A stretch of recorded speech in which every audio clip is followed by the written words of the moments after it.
Shalom Aleichem. Welcome to the weekly Parsha. This week's Parsha is VaYechi. VaYechi Yaakov b'Eretz Mitzrayim Shva Esrei Shana. Yaakov lived in Egypt 17 years. What do you mean he lived 17 years?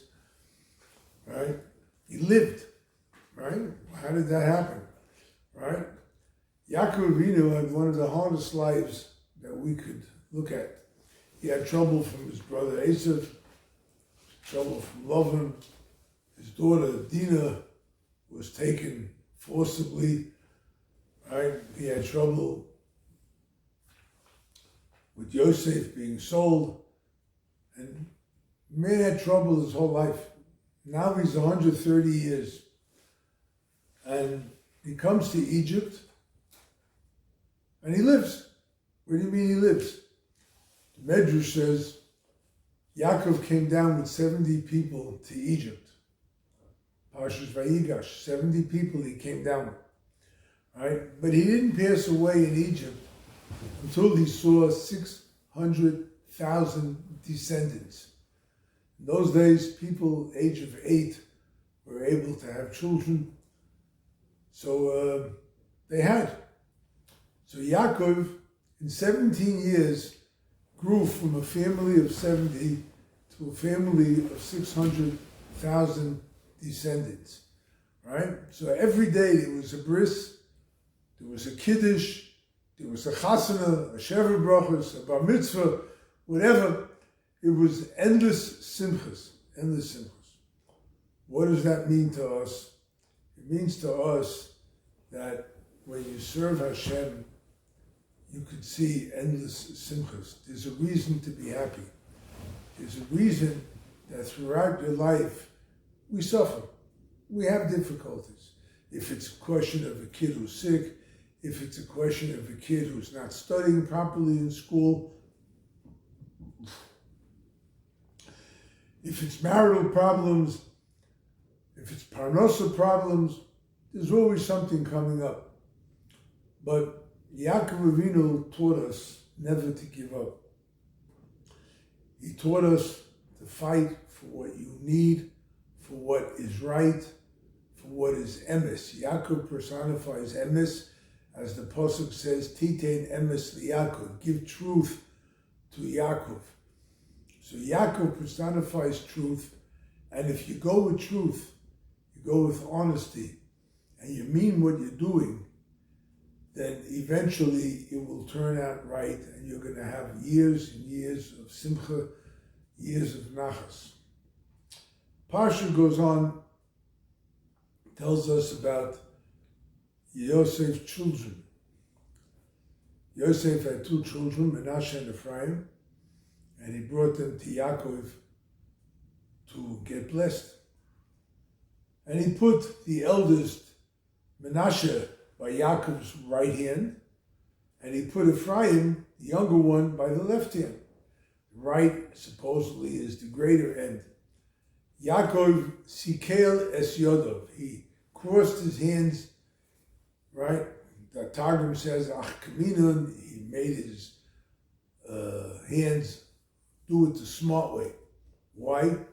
Because there are times in life when the elder is not the one who does the job right. There are times you have to realize children are very different, right? And sometimes the younger one might be able to provide more than what the older one is.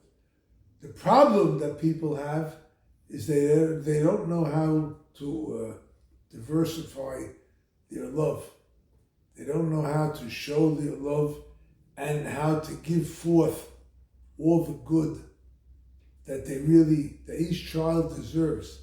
They don't know how to do that. And they show favoritism and whatnot. Rabbi Nachman says in Sefer Amidos that someone who falls into the desire of food, right, will not be able to treat his children properly. There will be differences, right, in the way the children are treated, right? The proof that we know this from is from Yitzchak. Yitzchak told Esav, go out and get me something to eat. And Rivka told Yaakov, go take the goats and give it to your father, right? So Yitzchak, because he asked for the food, right, he preferred Esav to do it, not Yaakov. Preference. What happens if we allow ourselves to indulge in different things, like food, which we all do, right? But if we allow ourselves to indulge in different things, right, it will spill over in the children too. So that's what Yaakov was personifying: the honesty, the truth, the right measure. Who is right, who is wrong? How do we handle this situation with the children? How do we handle the situation that we give the right respect and honor and love to each child, and yet we have to know that there are differences and one child may excel. Does that mean that that child has to get better? No. You can't favor one child over the other. But we have to know that the children are different. The Gemara tells, Rabbi Nachman brings this in lesson 34 in the Kutum Moran. The Gemara tells that Abaye was given a Shalom Aleichem from heaven every Friday. Abaye, one of the biggest Rosh Yeshivas that ever lived in the Talmud, he was given a Shalom Aleichem every Friday from heaven.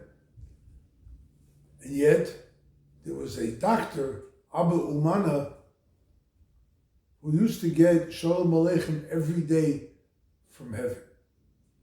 So Abaye felt bad. Here, he's a doctor, I'm a Rosh Yeshiva, right? What does it mean that he gets Shalom Aleichem every day? Right? So the Gemara says, heaven answered him, you can't do what Abba Umana does. All right, what did he do?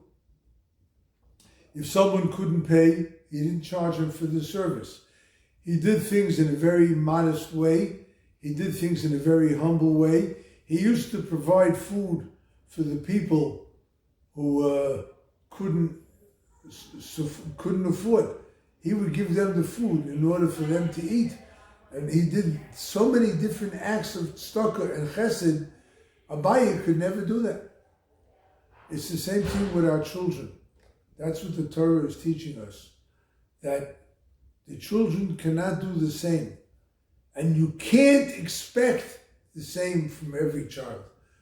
Your sister did this, your brother did this. Big deal. Big deal. So they did it. But they're different than you. You're different than them. You have to be able to get, that's Sikel Es Yodov. He put wisdom into his arms.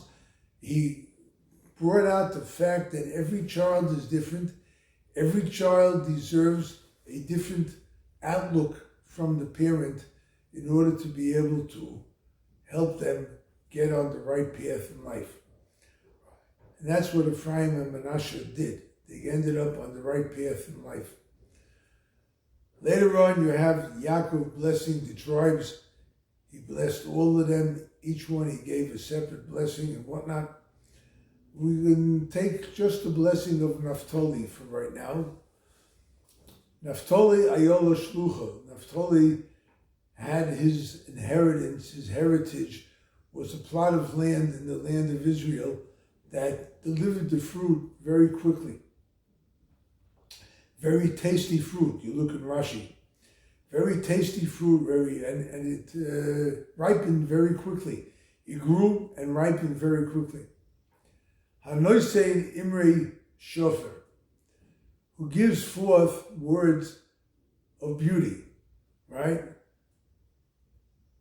What Rashi brings a little bit, and Rabbi Nachman brings it in lesson 47, is that they looked at the fruit, they tasted the fruit, and they were able to bless Hashem.